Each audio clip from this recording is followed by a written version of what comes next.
বেশ কয়েকদিন ধরেই আপনারা দেখছেন বিজিবি অর্থাৎ বাংলাদেশের সীমান্তরক্ষী বাহিনী একটু বেশি লাফালাফি করছিল। ভারত থেকে বহু বাংলাদেশি তারা এখন পালিয়ে যেতে চাইছেন। এটা নতুন কোনো ঘটনা নয়, কিন্তু আসল ঘটনাটা আপনাদেরকে বলছি, আসলে প্রেক্ষাপট বলাটা দরকার। এখান থেকে বাংলাদেশিরা পালিয়ে যেতে চাইছে, তারা নিজেদের দেশ বাংলাদেশে ফেরত যেতে চাইছে, কিন্তু বিজিবি তাদের আটকে দিচ্ছে। বিজেপি বলছে নেব না। আসলে পাকিস্তান থেকেই তো বাংলাদেশের জন্ম, তো পাকিস্তানের কিছু বদভ্যাসগুলো যাবে কোথা থেকে? আপনারা জানেন কার্গিলে পাকিস্তান নিজেদের সেনাবাহিনীকে অস্বীকার করেছিল, বলেছিল তারা মুজাহিদিন, মানে ওই ইসলামিক জিহাদি জঙ্গি এই টাইপের আর কি। তো নিজেদের লোকেদের নেয় না, তো তার থেকে জন্ম হওয়া বাংলাদেশের থেকে আর কত ভালো হবে? তো বাংলাদেশকে শিক্ষা দেওয়ার জন্য এখন ভারত কিন্তু প্রস্তুত হয়ে গেছে। বাংলাদেশের তিন দিকে ভারত স্থলভাগ, এবং তিন দিকের মধ্যে বেশিরভাগ জায়গাটাই রয়েছে গেরুয়া বাহিনী অর্থাৎ বিজেপি। পশ্চিমবঙ্গে ছিল না, পশ্চিমবঙ্গেও বিজেপি, আসামেও বিজেপি, ত্রিপুরাতেও বিজেপি, আর বেঁচে রয়েছে মেঘালয় আর মিজোরাম। নমনম করে বিজেপি যেদিন মনে করবে সেদিন ওখানে ভোট হলেই চলে আসতে পারবে, বড় কথা নয়। চারদিক দিয়ে বিজেপি ঘিরে রেখেছে। বিজেপি ছাড়া অন্য দল তৃণমূল যখন ছিল তখন বাংলাদেশের পোয়া বারো ছিল। তো বাংলাদেশকে তিন দিক থেকে ভারত কিন্তু ঘিরে রেখেছে প্রথম থেকেই। রাজনৈতিক দলের ভিন্নতা থাকতে পারে, কিন্তু তারা বেশি ট্যাঁফু করতে পারতো না, আর এখন যখন বিজেপি আছে ট্যাঁফু করার জায়গাটাই একেবারে নেই। বাংলাদেশের বড় শখ হয়েছিল সমুদ্রের গার্জিয়ান হওয়ার। আপনাদের মনে আছে, we are the guardian of the ocean তিনি বলেছিলেন, অর্থাৎ বঙ্গোপসাগরে তারাই হচ্ছেন মহারাজ। এমনিতে বাংলাদেশের যে নৌবাহিনী রয়েছে তাদের মুরদ কোনটুকু সেটা আমাদের সকলেই জানা। বাংলাদেশ ফায়ার পাওয়ারে 34 থেকে 37-এর মধ্যে ঘোরাফেরা করে, আর ভারত এখন 3 নম্বর সব থেকে বড় সৈন্যবাহিনী। ভারতের সঙ্গে এই বাংলাদেশের বাপ অর্থাৎ পাকিস্তানি লেগে পারে না। অপারেশন সিন্দুরে তাদের একেবারে মুখ চুন মুখ কালো করে দিয়েছিল ভারত, আর তার পোষ্যপুত্র সেখান থেকে যে বেরিয়েছে বাংলাদেশ 37, কোনো ম্যাচ নেই তাদের সঙ্গে, তা সত্ত্বেও তারা মাঝে মধ্যে ট্যাফু করছিল। তো ভারত এখন 3টে রণতরী অর্থাৎ যুদ্ধ জাহাজ একেবারে বাংলাদেশের মুখের গোড়ায় দাঁড় করিয়ে দিয়েছে। প্রধানমন্ত্রী নরেন্দ্র মোদী যোগ দিবসের একদিন পরে অর্থাৎ 21 তারিখ, যেদিন এই ভিডিওটা রেকর্ড করছি, সেদিন 3টে যুদ্ধ জাহাজ বঙ্গোপসাগরে ভাসিয়ে দিয়েছেন। প্রথমটি হচ্ছে আইএনএস দুনাগিরি। এটি হচ্ছে স্টেলথ ফ্রিগেট অর্থাৎ ফাইটার ক্যাটাগরির একটি যুদ্ধ জাহাজ, এবং স্টেলথ মানে যেভাবে বিমানের ক্ষেত্রে আপনারা দেখেন যে রাডারে ধরা পড়ে না, অর্থাৎ রাডারে ধরা পড়বে না বা রাডারে খুব ছোট্ট দেখা যাবে এমন একটি যুদ্ধ জাহাজ, যেখান থেকে মিসাইল টর্পিডো সবকিছু নিক্ষেপণ করা সম্ভব। আইএনএস দুনাগিরির পর ভারত আরেকটি যুদ্ধ জাহাজ বঙ্গোপসাগরে ভাসিয়েছে, তার নাম হচ্ছে আইএনএস সংশোধক। এটি হচ্ছে সার্ভে ভেসেল। সার্ভে ভেসেল মানে, সার্ভে ভেসেল হচ্ছে সমুদ্রের অতলে কি কি ঘোরাফেরা করছে, অর্থাৎ কোনো সাবমেরিন আছে কিনা, কোথাও কোনো ধরনের জলের মধ্যেও বোমা টোমা বিভিন্ন জায়গায় রেখে দেওয়া হয়, বা জলের মধ্যে কি কি ধরনের ইয়ে রয়েছে, গভীরতা কত, অর্থাৎ জলের মধ্যে যা কিছু, জলের মধ্যে সমুদ্রের চোখ হচ্ছে আইএনএস সংশোধক। এগুলোকে বলা হয় লার্জ সার্ভে ভেসেল, সমুদ্রের অতলে সমুদ্রের গভীরে দেখার জন্য। আপনারা জানেন যে বেশ কয়েক বছর ধরে চীন ঠিক ভারতের বঙ্গোপসাগরের নিচের দিকে অর্থাৎ শ্রীলঙ্কার আশেপাশে এই ধরনের বেশ কয়েকটা সার্ভে ভেসেল নিয়ে ঘোরাফেরা করছিল। সাধারণত সমুদ্রের জিওলজিক্যাল জিনিসপত্র পড়াশোনা করার জন্য, সার্ভে করার জন্য, এগুলোর জন্য চীন বলে থাকে, কিন্তু তাদের আসল লক্ষ্য হচ্ছে গোটা এই অঞ্চলকে একেবারে ছেঁকে দেখা, যে এখানে ঠিক ভারত কোন কোন জায়গায়, ভারতের পটডুব্বি যেগুলো রয়েছে সেগুলো কোথায় রয়েছে, ভারতের যুদ্ধ জাহাজ রয়েছে সেখানে কোথায় রয়েছে, বা ভারত কোথা থেকে মিসাইল ফায়ার করে, সমস্ত কিছু দেখা। অর্থাৎ বাংলাদেশকে এই দুটো জাহাজ দিয়ে তো কবজা করা যাবেই, তাছাড়া আরেকটি জাহাজ ভারত নামিয়েছে, অর্থাৎ প্রধানমন্ত্রী নরেন্দ্র মোদীর হাত দিয়ে আরেকটি যুদ্ধ জাহাজ, সেটা হচ্ছে আইএনএস অগ্রায়া। এটা হচ্ছে অ্যান্টি সাবমেরিন রোল, অর্থাৎ জলের নিচে যে সমস্ত সাবমেরিন গুলো থাকে, সাবমেরিন এমনি বাংলাদেশের কাছে 4-5টা আমরা শুনেছি যে ওই যে চাইনিজ সাবমেরিন আছে যেগুলো জলে ভাসালে জলের মধ্যেই ডুবে যাবে, সবসময় সাইডেই রাখা থাকে। ওই সাবমেরিন গুলো খুব বাজে কোয়ালিটি, চাইনিজ মাল, যেমন চললে চাঁদ অব্দি, না চললে বিকেল অব্দি, তো সেরকমই তাদের শক্তি। কিন্তু ভারত এই আইএনএস দুনাগিরি, আইএনএস অগ্রায়া এবং আইএনএস সংশোধক 3টি জাহাজ একেবারে বঙ্গোপসাগরে ভাসিয়ে দিয়েছে। মানে একটা মারধর করার জন্য, একটা সমুদ্রের নিচে দেখাশোনা করার জন্য, এবং একটা হচ্ছে সমুদ্রের নিচে যে সমস্ত সাবমেরিন টাবমেরিন থাকবে সেগুলোকে খেয়ে ফেলার জন্য। একেবারে বাংলাদেশকে এই 3টে যুদ্ধ জাহাজ দিয়ে চারদিক থেকে কিন্তু ঘিরে ফেলা সম্ভব। বাংলাদেশের 3 দিকে ভারত, আর একদিকে বঙ্গোপসাগর, বঙ্গোপসাগরেও দাঁড়িয়ে আছে কে? দাঁড়িয়ে আছে ভারতীয় নৌবাহিনী, যার বাংলাদেশের সঙ্গে কোনো ম্যাচ নেই। একটাই ম্যাচ পৃথিবীতে যদি থেকে থাকে, একটা দুটো ম্যাচ আছে, একটা আমেরিকা, একটা চায়না। রাশিয়ার সঙ্গে তো অনেক দূরত্বের ব্যাপার আছে, তাদের সঙ্গে আমাদের কোনো বিষয় নেই, রাশিয়া আমাদের বন্ধু রাষ্ট্র, তাদের সঙ্গে আমাদের যুদ্ধ ঝামেলার কোনো বিষয়ই নেই। মূলত বলা হচ্ছে এটা ভারত যুদ্ধের জন্য প্রস্তুত থাকতে চায়। প্রধানমন্ত্রী নরেন্দ্র মোদী আজ 21শে জুন যখন এই গোটা তিনটে যুদ্ধ জাহাজ, তিনটে ইন্ডিয়ান নেভি শিপ যখন ভাসিয়ে দিলেন জলে, তখন বলা হচ্ছে ভারত যুদ্ধের জন্য প্রস্তুত। অর্থাৎ বাংলাদেশ হলেও একদিকে বাংলাদেশকে যেমন একটু চাপে রাখার ব্যাপার তো নিশ্চয়ই আছে, ভারত কখনো মুখে বলবেন, কারণ বাংলাদেশের সঙ্গে আমাদের ওই মিত্রতার একটা ঢপের চুক্তি টুক্তি আছে, কিন্তু মিত্রতার আড়ালে এখন বাংলাদেশ আমাদের পূর্ব দিকের সব থেকে বড় শত্রু। মিয়ানমার কোনো ব্যাপার নয়, আসল শত্রু হচ্ছে বাংলাদেশ। চীনও কখনো ভারতের সঙ্গে সরাসরি সংঘাতে যেতে চায় না, কারণ চীন হচ্ছে একটা বড় অর্থনৈতিক শক্তি। যুদ্ধ করতে গেলে যে পরিমাণ ক্ষয়ক্ষতি হয়, কোনো বড় অর্থনৈতিক শক্তি সরাসরি যুদ্ধে বেশি জড়াতে চায় না। আপনার আমেরিকাকেও দেখুন, এখন খুব বেশি কোনো দেশের সঙ্গে তারা যুদ্ধে জড়াতে চাইছে না। দু একটা দেশের উপরে মিসাইল টিসাইল ছড়ে আবার সন্ধি চুক্তি করে দেয়। সেই সন্ধি চুক্তির ব্যাপারে একটু পরে আপনাদেরকে বলবো, আগে এই ব্যাপারটাকে সালটে নিই। ভারতের এই তিনটে জাহাজ ছাড়াও ভারতের প্রচুর এখানে শক্তি আছে। ভারতের ব্যাটলশিপ ক্যারিয়ার রয়েছে, ভারতের ডেস্ট্রয়ার রয়েছে, সমস্ত ধরনের যত যুদ্ধের জাহাজ হয় সবটা নিয়ে, পুরো ব্যাটল গ্রুপ নিয়ে ভারত কিন্তু বে অফ বেঙ্গলে তৈরি হয়ে বসে আছে। শুধুমাত্র কি বাংলাদেশ? শুধুমাত্র বাংলাদেশ নয়, সামনে স্ট্রেট অফ মালাক্কা দিয়ে স্ট্রিং অফ পার্লস যোজনা যেটা চীনের ছিল, স্ট্রেট অফ মালাক্কা দিয়ে নিচ থেকে ওখান থেকে যখন আসে, ভারতও কিন্তু সেখানে তৈরি হয়ে থাকতে চায়। স্ট্রেট অফ মালাক্কা হচ্ছে ইন্দোনেশিয়ার নিচের দিকের যে অংশ, যেখান থেকে একটা স্ট্রেট অফ হরমুজ, যেরকম আপনাদের পাকিস্তান এবং ইরানের পাশে, ইরানের ঠিক পাশ থেকে যেরকম স্ট্রেট অফ হরমুজ বেরোচ্ছে, সেরকমই হচ্ছে আমাদের আন্দামান নিকোবরের ডান দিক থেকে যে একটা সরু লাইনটা বেরিয়ে যাচ্ছে, ওটা হচ্ছে স্ট্রেট অফ মালাক্কা। তো সেখান থেকে যখন চীনের জাহাজ টাহাজ বেরোবে, তখন ভারত এখানে কিন্তু প্রস্তুত হয়ে বসে থাকতে চায় যে চীন কখনো বেগরবাই করলে চীনকেও যেন ট্যাকেল করা যায়। শুধু একা তো বাংলাদেশ নয়, চীন পাকিস্তানকেও ভারতকে কিন্তু হ্যান্ডেল করতে হয়, সেই বিষয় আশয় তো রয়েছে। ফলে চাইনিজ অ্যাগ্রেশন, পাকিস্তানি অ্যাগ্রেশন এবং বাংলাদেশ অ্যাগ্রেশন সবটার জন্য ভারত কিন্তু প্রস্তুত হয়ে থাকছে। এবং এই যে তিনটে যুদ্ধ জাহাজ, এটা কিন্তু ভারত কোথাও থেকে আমদানি করেনি। বাংলাদেশ পাকিস্তানকে তাদের আব্বা হুজুরের কাছ থেকে আমদানি করতে হয়, চীনের কাছ থেকে। কিন্তু ভারত তৈরি করেছে কোথায়? ভারত এটা তৈরি করেছে একেবারে কলকাতা থেকে, গার্ডেন রিচ শিপ বিল্ডার্স। এই গার্ডেন রিচ শিপ বিল্ডার্স হচ্ছে ভারতের একটি অগ্রণী, যেখানে সব থেকে বেশি এই আমাদের পূর্ব দিকে যুদ্ধ জাহাজ টাহাজ তৈরি হয়। গার্ডেন রিচ শিপ বিল্ডার্স হচ্ছে ভারতীয় নৌবাহিনীর জন্য খুব একটা শক্ত ভিত। তো এটা গেল বিষয় আপনাদেরকে, যেটা আমি বললাম যে ভারত একেবারে কিন্তু তৈরি হয়ে থাকছে এই যে বেগরবাই বাংলাদেশ মাঝে মধ্যে করে না, তাদের বেগরবাইয়ের জবাব দেওয়ার জন্য। অন্যদিকে আরেকটা আপডেট আপনাদেরকে দিই, সেই বড় আপডেটটা হলো যে একটা যুদ্ধ এতদিন ধরে ক্রমাগতভাবে মিডল ইস্টে চলছে। আমেরিকা একদিকে, ইসরায়েল অন্যদিকে, ইরান এবং ইরানের সহযোগী লেবনান, হিজবুল্লাহ এই সমস্ত। তো আমেরিকা আপনারা জানেন যে বেশিক্ষণ কোথাও দীর্ঘমেয়াদী যুদ্ধে জড়ায় না, বা যুদ্ধে খুব বেশি আমেরিকার যে সাফল্য হয়ে যায়, আমেরিকা কিছু শর্ট টার্ম গোল নিয়ে এগোয় এই সমস্ত যুদ্ধের ক্ষেত্রে। তো সেই গোল কি আদৌ পূর্ণ হয়েছে কিনা বোঝা যাচ্ছে না, কিন্তু আপাতত ইরানকে যতটা একেবারে ব্যাকল্যাশ করা সম্ভব ততটা করার পর এবার আমেরিকা এই যুদ্ধ থেকে কিন্তু বেরিয়ে আসতে চাইছে। এটাই হচ্ছে একদম বাস্তব পরিস্থিতি। তাই প্রেশারাইজ করছে ইরানকে কোনোভাবে যাতে শান্তি চুক্তি যাতে সই করে নেওয়া হয়। শান্তি চুক্তির জন্য দুই পক্ষ বসেছে এখন কোথায়? দুই পক্ষ বসেছে এখন সুইজারল্যান্ডে জেডি ভান্স আমেরিকার তরফ থেকে তিনি পৌঁছে গেছেন বার্জেন স্টক রিসর্টে। সেখানে কিন্তু পৌঁছে গেছেন ইরানের পক্ষে যারা রয়েছেন শান্তি চুক্তি করার জন্য। কাতার খুব নেগোশিয়েট করেছিল এই শান্তি চুক্তির জন্য, এবং 60 দিনের সময়সীমা দেওয়া হয়েছে। 60 দিন দুপক্ষকে দেখবে, এর মধ্যে পুরো শান্তি চুক্তি পুরো কমপ্লিট করে ফেলতে হবে, কোনো নতুন করে কেউ কোনো পক্ষের উপরে হামলা করবে না। এবং 14টি শর্ত রাখা হয়েছে, 14টি শর্ত আরোপ করা হয়েছে আমেরিকার তরফ থেকে, যে এই তারা যে নিউক্লিয়ার পাওয়ারটাকে ডেভেলপ করার চেষ্টা করছে, এটাকে কোনোভাবেই অস্ত্রে তৈরি করবে না, তাদের যে অয়েল ভান্ডারটা রয়েছে সেটা কাকে কাকে বিক্রি করতে পারবে না, এটসেট্রা অনেকগুলি শর্ত তাদের উপরে আরোপ করা হয়েছে। তো তার মধ্যে ইরান যেটা বলছে, ইরানেরও কিছু বক্তব্য আছে। ইরানের বক্তব্য হচ্ছে কাতারে আটকে থাকা যে $600 কোটি তহবিল যেটা আটকে রয়েছে ইরানের কাতারে, সেটাকে ছাড়তে হবে। এবং আমেরিকার কাছেও অনেক বকেয়া টকেয়া রয়েছে, আমেরিকা অনেক কিছু দেবে বলেছিল, দেয়নি, টাকাটা নিয়ে নিয়েছে, সেরকম অনেক কিছু আছে, সেগুলো আটকে রাখবে, সেগুলোকে ছাড়তে হবে ধীরে ধীরে আমেরিকার তরফ থেকে। এবং আমেরিকার দাবি হচ্ছে তাদের যে পারমাণবিক যে চুল্লিগুলো রয়েছে সেগুলোকে ভিজিট করতে দেবে, পারমাণবিক চুল্লি কি কি কাজে ব্যবহার করা হচ্ছে। আমেরিকা তো খুব ভালো এইসব বিষয়ে বিশেষজ্ঞ, তো তাদের দেখতে হবে।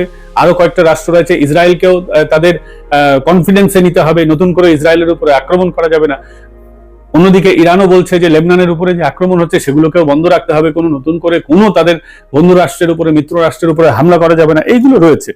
পারমাণবিক ইরানের কর্মসূচি পুরো আটকে গেছে, ইরানের এই কর্মসূচি আটকে যাওয়ার বড় কারণ হচ্ছে যে ইসরায়েল ক্রমাগত যেভাবে নিউক্লিয়ার রিঅ্যাক্টর বা নিউক্লিয়ার পাওয়ার প্ল্যান্ট যে সমস্ত জায়গায় ছিল সেই সমস্ত জায়গায় পরপর আক্রমণ করেছে, যার জন্য বড্ড বেকায়দায় পড়েছে। তো সেইগুলো বন্ধ রাখতে হবে। এবং আপনারা জানেন যে যখন এই কথাবার্তা হচ্ছে তখন অলরেডি শনিবার নতুন করে ইসরায়েল আক্রমণ করেছে লেবনানের উপরে। ফলে এরা খেপে গেছে ইরান গোষ্ঠী, এবং ইরান বলছে যে স্ট্রেট অফ হরমুজ তারা বন্ধ রাখবে। আমেরিকা বারংবার বলছে স্ট্রেট অফ হরমুজ কিন্তু খুলে দিতে হবে। তো এই সমস্ত ঝুট ঝামেলার মধ্যে রয়েছে। আপনাদের কি মনে হয় যে এই ঝুট ঝামেলা যেটা চলছে সেটা আদৌ বন্ধ হবে কিনা? ইসরায়েল কি লেবনান সহ অন্যান্য যে জঙ্গি গোষ্ঠী আছে যতক্ষণ না তারা শেষ করবে ততক্ষণ তাদের উপরে আক্রমণ করা বন্ধ রাখবে, নাকি আক্রমণ করেই যাবে? এই সন্ধি চুক্তি কি হবে না হবে না, এটা আপনারা জানাবেন আমাদের কমেন্ট বক্সে। দর্শক, আজ 30শে জুন 2026, এই মুহূর্তে সন্ধ্যা 6টা বাজে। আমাদের আজকের পর্যালোচনার বিষয় হচ্ছে ভারত অসন্তুষ্ট হলেও বাংলাদেশ আর্মির বিরল পদক্ষেপ। অত্যন্ত গুরুত্বপূর্ণ এই আলোচনার শেষ পর্যন্ত আপনারা থাকবেন বলে প্রত্যাশা করছি। আপনাদের মতামত বা প্রশ্ন থাকলে ইউটিউবের কমেন্ট বক্সে গিয়ে লিখুন। আপনারা সবাই লেফটেন্যান্ট কর্নেল অবসরপ্রাপ্ত হাসিনুর রহমান বীর প্রতীককে চিনে থাকবেন। তিনি শেখ হাসিনার আমলে গুম হয়েছিলেন। পরে গুম থেকে ফিরে এসে জানান যে ভারতের গোয়েন্দা সংস্থার হয়ে কাজ না করতে চাওয়ার কারণে তাকে গুম করা হয়। এই যে স্ক্রিনে যাকে দেখছেন তিনি হচ্ছেন হাসিনুর রহমান বীর প্রতীক। তিনি কিছুক্ষণ আগে একটা স্ট্যাটাস দিয়ে জানিয়েছেন যে বাংলাদেশ সেনাবাহিনীর 4টি ব্যাটালিয়নের নাম ইসলামের 4 খলিফার নামে করা হয়েছে। এটা অত্যন্ত গুরুত্বপূর্ণ একটা খবর। বিরল ঘটনা তো বটেই, কারণ এই ধরনের নামকরণ এর আগে হয়নি। তো মিলিটারি একাডেমির 4টি ব্যাটালিয়নের নাম আমাদের ইসলামের ইতিহাসের 4 প্রধানতম খলিফার নামে হয়েছে। এটা একদিকে যেমন আনন্দদায়ক, অন্যদিকে তাৎপর্যপূর্ণ বটে। আপনারা স্টিল ফটোতে দেখতে পাচ্ছেন যে হযরত আবু বকর কোম্পানি, হযরত উসমান কোম্পানি, হযরত উমর কোম্পানি, হযরত আলী কোম্পানি, এভাবে 4 জন খলিফার নামে 4টি কোম্পানির নাম করা হয়েছে। প্রিয় দর্শক, এটি নিয়েই মূলত আজকের আলোচনা। এর আগে সেনাবাহিনীতে এই ধরনের ইসলামিক বীরদের নিয়ে নামকরণ আমরা দেখতে পাইনি। দর্শক, যে প্রসঙ্গটি আমরা সামনে রেখে এই আলোচনা করতে চাই, তো হাসিনুর রহমান বীর প্রতীক তিনি তার ফেসবুক স্ট্যাটাসে উল্লেখ করেছেন যে এই ধরনের বাংলাদেশ সেনাবাহিনীর সিদ্ধান্তে অখুশি হয়েছে ভারত। ভারত অসন্তুষ্ট হয়েছে, কিন্তু বাংলাদেশের জনগণ, দেশপ্রেমিক সেনাবাহিনী এতে খুশি। এরকমই স্ট্যাটাস দিয়ে এই খবরটি চাউর করেছেন হাসিনুর রহমান বীর প্রতীক। প্রিয় দর্শক, তো আমরা এখন যদি বিশ্লেষণ করি দেখব যে আমাদের গণ অভ্যুত্থানের পর থেকেই ভারত বাংলাদেশের সঙ্গে বৈরী আচরণ করছে। শুধু সেনাবাহিনীর সঙ্গে নয়, বরং আমাদের সীমান্তেও এর একটা প্রভাব পড়ছে। ফলে আমরা দেখতে পাচ্ছি যে নিত্যদিনই পুশ ইনের ঘটনা ঘটছে।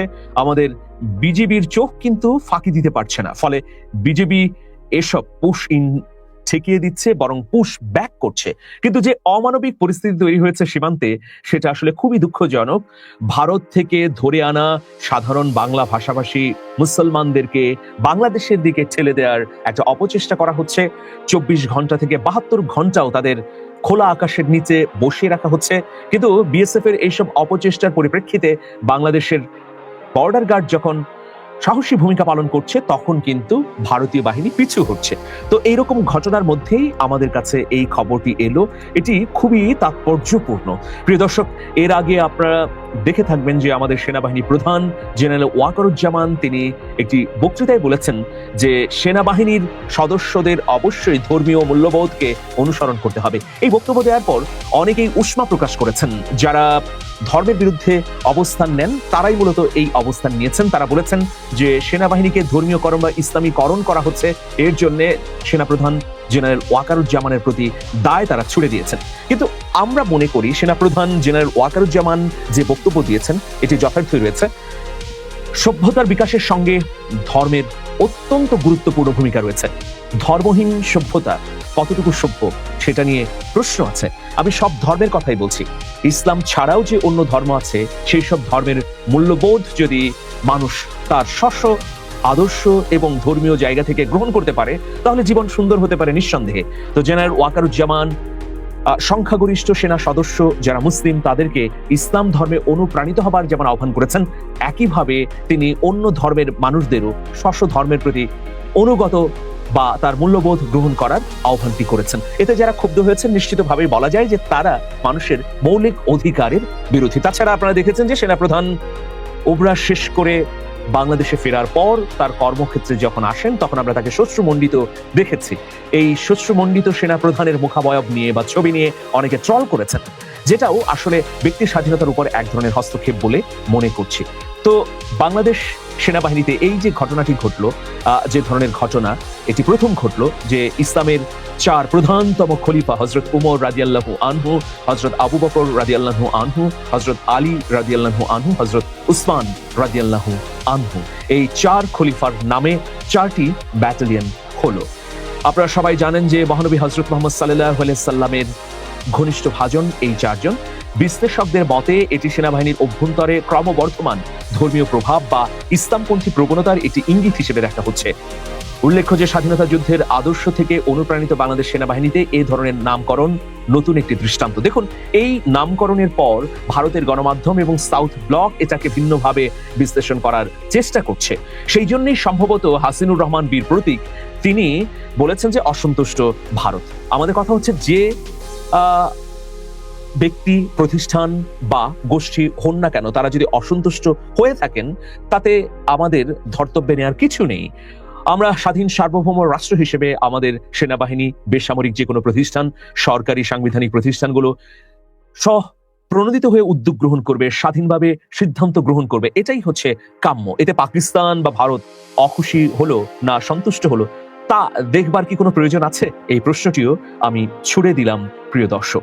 তো দেখুন, আমাদের সেনাবাহিনীর এই নামকরণ সদস্যদেরকে অনুপ্রাণিত করবে বলেই সেনা সদর থেকে জানানো হচ্ছে, কিন্তু ভারতের সাউথ ব্লক এটাকে অন্যভাবে বিশ্লেষণ করছে। সেই বিশ্লেষণটাও আপনাদের সামনে আমি তুলে ধরতে চাই।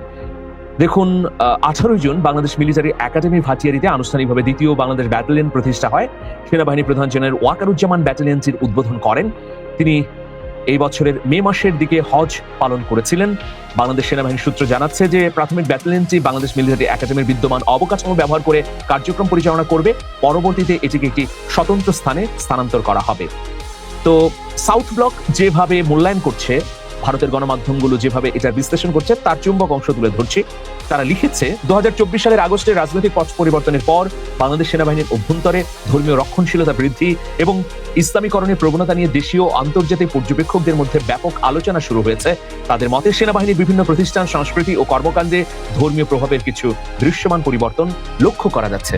তারা আরো বলছে, মানে ভারতীয় গণমাধ্যমগুলো বলছে যে জেনারেল ওয়াকারুজ্জামান, যিনি 2024 সালের জুন মাসে সেনাপ্রধানের দায়িত্ব গ্রহণ করেন, তাকে দাঁড়িয়ে রাখতে দেখা যায়। বিশ্লেষকদের মতে, মানে ভারতপন্থী বিশ্লেষকদের মতে, এটি স্বাধীনতা পরবর্তী সময়ে সেনাবাহিনীর পূর্ববর্তী প্রধানদের প্রচলিত পরিচ্ছন্ন শেভ করা চেহারার ঐতিহ্য থেকে একটি দৃশ্যমান পরিবর্তন। দেখুন, এখানে শব্দ দিয়ে আমাদের হেয় করা হয়েছে যে পূর্ববর্তী প্রধানদের প্রচলিত পরিচ্ছন্ন শেভ করা চেহারার ঐতিহ্য থেকে একটি দৃশ্যমান পরিবর্তন। মানে ওই সময় পরিচ্ছন্ন শেভ করা চেহারা ছিল, আর এখন সেনাপ্রধান দাড়ি রেখেছেন, এতে অপরিচ্ছন্ন হয়ে গেছেন। এটা কিন্তু ইঙ্গিত দিয়ে বলা হচ্ছে। যাই হোক, তাদের বিশ্লেষণ মতে 2025 সালের শেষ দিকে বাংলাদেশের আন্তর্জাতিক অপরাধ ট্রাইব্যুনাল বর্তমান ও সাবেক বহু সামরিক কর্মকর্তার বিরুদ্ধে গ্রেফতারি পরোয়ানা জারি করে এবং তাদের মধ্যে অনেককে আটক করা হয়। এদের অধিকাংশই পূর্ববর্তী আওয়ামী লীগ সরকারের সময়ের সঙ্গে সংশ্লিষ্ট ছিলেন। কিছু সমালোচক এবং আঞ্চলিক বিশ্লেষক বলছেন যে এসব পদক্ষেপের মাধ্যমে সেনাবাহিনীতে একটি আদর্শিক পুনর্গঠনের চেষ্টা চলছে, যার উদ্দেশ্য ধর্মনিরপেক্ষ মনোভাবাপন্ন কর্মকর্তাদের পরিবর্তে অধিক ধর্মীয় দৃষ্টিভঙ্গি সম্পন্ন কর্মকর্তাদের প্রাধান্য দেয়া। প্রিয় দর্শক, তো দেখুন, ভারতীয় মিডিয়াগুলো বলছে যে জামাত ইসলামের মতো ধর্মভিত্তিক রাজনৈতিক গোষ্ঠীগুলোর প্রভাব বৃদ্ধির ফলে রাষ্ট্রের ধর্মনিরপেক্ষ চরিত্র দুর্বল করার উদ্যোগ নেওয়া হয়েছে। এই বৃহত্তর রাজনৈতিক ও সামাজিক পরিবর্তনের প্রভাব সশস্ত্র বাহিনীর উপরেও পড়েছে বলে তাদের প্রতিবেদনে বলা হচ্ছে। আরো খুব স্পর্শকাতর অভিযোগ করছে ভারতীয় গণমাধ্যম। তারা বলছে যে সাম্প্রতিক সময়ে পাকিস্তানের সামরিক প্রতিষ্ঠানগুলোর সঙ্গে বাংলাদেশের সম্পর্ক ঘনিষ্ঠ হওয়ার খবর পাওয়া গেছে। কিছু গোয়েন্দা মূল্যায়নে দাবি করা হয়েছে যে পাকিস্তানের ইন্টার সার্ভিসেস ইন্টেলিজেন্স ISI বাংলাদেশে পুনরায় প্রভাব বিস্তারের চেষ্টা করছে এবং উগ্রপন্থী ইসলামী নেটওয়ার্ককে প্রাতিষ্ঠানিকভাবে শক্তিশালী করার উদ্যোগ নিয়েছে। দেখুন, সেই প্রতিবেদনগুলোতে এটিও বলা হয়েছে যে কয়েকদিন আগে সামাজিক যোগাযোগ মাধ্যমে প্রকাশিত একটি ভিডিওতে দেখা যায় টহলরত বাংলাদেশি সেনা সদস্যের একটি ছোট দল নারায়ে তাকবীর আল্লাহু আকবার স্লোগান দিচ্ছে। এখন দেখুন, বাংলাদেশের প্রতিরক্ষা চিন্তা কোন জায়গা থেকে পরিচালিত হবে, কোন আদর্শিক ভিত্তির উপর দাঁড়িয়ে আমরা আমাদের সেনাবাহিনীকে গড়ে তুলব, এটা অত্যন্ত গুরুত্বপূর্ণ বিষয়। আমাদের মুক্তিযুদ্ধের মধ্য দিয়ে গড়ে ওঠা এই সেনাবাহিনী কাকে প্রতিপক্ষ মনে করে, কাকে প্রতিপক্ষ মনে করে আমাদের সক্ষমতাকে পুনর্গঠন করতে চায়, এই বিষয়গুলো খুবই গুরুত্বপূর্ণ ব্যাপার। হ্যাঁ, আমরা দেখেছি দীর্ঘদিন ধরে বাংলাদেশে ভারতীয় প্রভাবকে ছিন্ন করে 24-এ যে গণ অভ্যুত্থান হয়েছে, এই গণ অভ্যুত্থানের পর স্বাধীন কূটনীতির একটা দুর্দান্ত বিস্তৃতি। আমরা যেমন তুরস্কের সঙ্গে সম্পর্ক করছি, একইভাবে মালয়েশিয়া, চীন, মার্কিন যুক্তরাষ্ট্র, মধ্যপ্রাচ্যের রাষ্ট্রগুলোর সঙ্গে সম্পর্কের শক্তিশালী অবস্থান তৈরি হচ্ছে। ফলে একটি রাষ্ট্রের প্রতি আগে যেমন আমাদের নতজানু অবস্থান ছিল, তার প্রভাব কমেছে। এখন এই প্রভাব কমাকে কেউ কেউ আবার ধর্মনিরপেক্ষতার বিঘ্ন হওয়া হিসেবেও চিহ্নিত করছেন। এটা আসলে সম্পূর্ণ দৃষ্টিভঙ্গির ব্যাপার। আমরা মনে করছি যে এটি তেমনটি নয়। আমি গত কয়েকদিন আগের একটা ঘটনা আপনাদেরকে বলতে চাই, এটিও খুবই তাৎপর্যপূর্ণ একটি ঘটনা। সেটি হচ্ছে যে বেনাপোল সীমান্তে বিজিবি মানে আমাদের বর্ডার গার্ড বাংলাদেশ এবং বিএসএফ বর্ডার সিকিউরিটি ফোর্সের যৌথ কুচকাওয়াজ অনুষ্ঠিত হয়। জয়েন্ট রিট্রিট সেরিমনি এর শেষে দর্শকদের মাঝে স্লোগান বিনিময়ের ঘটনা ঘটে। দেখুন, দুই দল মানে একদিকে বিএসএফ আর একদিকে বিজিবি, তারা কুচকাওয়াজ করে এবং এটা একটা আনন্দঘন পরিবেশের মধ্য দিয়ে অনুষ্ঠিত হয়। কিন্তু হঠাৎ করেই ভারতীয় অংশ থেকে একটা স্লোগান ওঠে দর্শকদের মধ্য থেকে, ভারত মাতা কি জয়, ভারত মাতা কি জয়, এই স্লোগান। এই স্লোগান ওঠার পরে তার বিপরীতে কিন্তু বাংলাদেশি দর্শকরা নারায়ে তাকবীর, আল্লাহু আকবার স্লোগান দেয়। তো দেখুন, ভারতের যারা সেখানে উপস্থিত ছিলেন তারাই কিন্তু প্রথম ধর্মীয় স্লোগানটা দিলেন যে ভারত মাতা কি জয়। তারপরে রামের নামে তারা স্লোগান দিয়েছেন। এর পরবর্তীতে তার জবাব হিসেবে নারায়ে তাকবীর, আল্লাহু আকবার ছাড়া বাংলাদেশের মানুষ আর কি জবাব দেবে? তো প্রথম শুরু করলেন কারা? শুরু করলেন কিন্তু ভারতের মানুষ। তো দেখুন, স্বতঃস্ফূর্তভাবেই তারা দিয়েছেন ভারতের জনগণ, এবং যার পরিপ্রেক্ষিতে বাংলাদেশের জনগণ নারায়ে তাকবীর দিয়েছে। এটাকে অনেকেই আবার অন্যভাবে চিত্রিত করতে চাচ্ছে, কিন্তু ভারতে যে অহরহভাবে ধর্মীয় স্বাধীনতা ক্ষুণ্ণ হচ্ছে, সংখ্যালঘুরা নিপীড়িত নির্যাতিত হচ্ছে, ইতিহাসের সকল রেকর্ড ভেঙে মুসলিম নাম অঙ্কিত জায়গাগুলোর নাম পরিবর্তন করা হচ্ছে, এবং শুধু মুসলিম নয়, বৌদ্ধ, খ্রিস্টানরাও নিপীড়ন এবং নির্যাতনের মুখোমুখি হচ্ছে, সেই কথাটি কিন্তু উচ্চারিত করে না সাউথ ব্লক বা দিল্লির তরফ থেকে। তো দেখুন, আপনারা সবাই জানেন যে আমাদের বিএসএফ, আমি বিএসএফ প্রধানের দুঃখিত, আমি আমাদের বিজিবি প্রধানের ছবি এখন প্রদর্শন করছি। আপনারা দেখছেন আমাদের বিজিবি অত্যন্ত সাহসিকতার সঙ্গে সীমান্তের বিভিন্ন ধরনের অস্থিতিশীল ঘটনা রুখে দিয়েছে। এটা একটা তাৎপর্যপূর্ণ ব্যাপার। ভারতের পশ্চিমবঙ্গে বিজেপি সরকার প্রতিষ্ঠিত হবার পর শুভেন্দু অধিকারী, যিনি মুখ্যমন্ত্রী, তিনি প্রকাশ্যেই বলেছেন যে 10,000-এর মতো মানুষকে বাংলাদেশে আমরা পুশ ইন করেছি, এখনো 1800 মানুষ প্রক্রিয়াধীন রয়েছে। তিনি এটিও বলেছেন যে আইনের তোয়াক্কা করার প্রয়োজন নেই, যখনই আমরা ধরে ফেলবো এইসব অবৈধ নাগরিকদের, তখনই আমরা বিএসএফ এর হাতে তুলে দেব, বিএসএফ পুশ ইন করে দেবে। এটা কিন্তু কোনো আইনের মধ্যে পড়ে না, কারণ আপনি যদি পুশ ইন করতে চান, পুশ ইন শব্দটাই হচ্ছে অবৈধ, পুশ ইন অর্থ হচ্ছে ঠেলে পাঠানো। আপনি পুশ ইন করতে পারেন না সভ্য রাষ্ট্র যদি হয়ে থাকেন, বা আপনি যদি আইন মেনে চলেন। আপনার দায়িত্ব কি? ভারতের পশ্চিমবঙ্গে যদি বাংলাদেশিরা অবৈধভাবে অনুপ্রবেশ করে, তাহলে তারা গ্রেফতার হবে, তাদের বিরুদ্ধে মামলা হবে, এরপর আদালতে শুনানি হবার পর দুই দেশের প্রত্যর্পণ বা অন্যান্য চুক্তি এবং সমঝোতা স্মারক অনুযায়ী ব্যবস্থা গ্রহণ করতে হবে। এর বাইরে যে কোনো পুশ ইনের উদ্যোগ যে অগ্রহণযোগ্য, বেআইনি এবং আন্তর্জাতিক নিয়ম বিরোধী, সেটা তো স্পষ্টভাবেই আমরা দেখতে পাচ্ছি প্রিয় দর্শক। তো দুদেশের মধ্যে একটা উত্তেজনা রয়েছে। এখন দেখুন, যারা বলছেন যে সেনাবাহিনীকে ইসলামীকরণ করা হচ্ছে, তারা কিন্তু যথার্থ বলছেন না। ভারতের সেনাবাহিনীর বিভিন্ন ব্যাটালিয়নের নাম ভারতের হিন্দু ধর্মের বীরদের নামে রাখা হয়েছে। সেক্ষেত্রে কিন্তু মুসলিম সেনা সদস্যরা আপত্তি করেনি কখনোই। যারা মুসলিম বীর, তাদের নামে একটি মুসলিম সংখ্যাগরিষ্ঠ রাষ্ট্রের সেনাবাহিনীর বিভিন্ন ব্যাটালিয়ন, বিভিন্ন অনুষদ বা প্রতিষ্ঠানের নামকরণ যদি করা হয়, তাহলে এখানে খুব বেশি আপত্তির কি থাকলো? এতে কি ধর্মনিরপেক্ষ চরিত্রের হানি ঘটলো? দেখতে হবে যে প্রায়োগিকভাবে বাংলাদেশে সংখ্যালঘু মানুষেরা নিরাপদ কিনা। যদিও সংখ্যালঘু সংখ্যাগুরু এই তকমায় আমি বিশ্বাসী নই, কিন্তু বোঝার জন্য এটা বলছি যে বাংলাদেশের মানুষ কিন্তু কখনোই সংখ্যালঘু সংখ্যাগুরুর দৃষ্টিতে কোনো কিছু বিবেচনা করে না। নাগরিক হিসেবে হিন্দু, বৌদ্ধ, খ্রিস্টান, মুসলমান সমান অধিকার পাচ্ছে এবং ভবিষ্যতেও এই নজির অব্যাহত থাকবে। এটাই হচ্ছে বাংলাদেশের রীতি। দু একটি ঘটনা ঘটেছে, সেগুলো ব্যত্যয়, সেগুলো কখনোই স্বাভাবিক ঘটনা নয়। কিন্তু সমগ্র বাংলাদেশের সাধারণ মানুষের যে প্রবণতা, সেটি হচ্ছে যে পরস্পর সহিষ্ণুভাবে বসবাস করা। তো সেই প্রেক্ষাপটে আমরা দেখছি যে সেনাবাহিনীর মিলিটারি একাডেমির 4টি ব্যাটালিয়নের নাম ইসলামের 4জন খলিফার নামে করা হলো।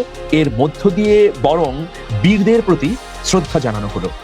ইসলামের বীর তারা শুধু নয়, বরং আমরা যদি মুসলিমের ইতিহাসকে সামনে রাখি তাহলে দেখব এই 4 খলিফা, হযরত আবু বকর, হযরত উসমান, হযরত আলী, হযরত উমর, এই 4জন কিন্তু নিপীড়িত মানুষের পক্ষে সবসময় দাঁড়িয়েছেন। আরবের তাদের শাসনকালের ইতিহাস পর্যালোচনা করলে দেখা যাবে তাদের শাসনকালে ভিন্ন ধর্মের মানুষও নিরাপদ এবং সুস্থির অবস্থায় ছিল। তো সুতরাং সামগ্রিক ভিত্তি বা সামগ্রিক দিক যদি আমি বিবেচনা করি তাহলে দেখব সেনাবাহিনীর এই সিদ্ধান্ত অবশ্যই প্রশংসিত হবার মতো এবং তারা অভিনন্দন পাবেন। দর্শক, আজকে এ পর্যন্তই। ভালো থাকবেন সবাই। আল্লাহ হাফেজ।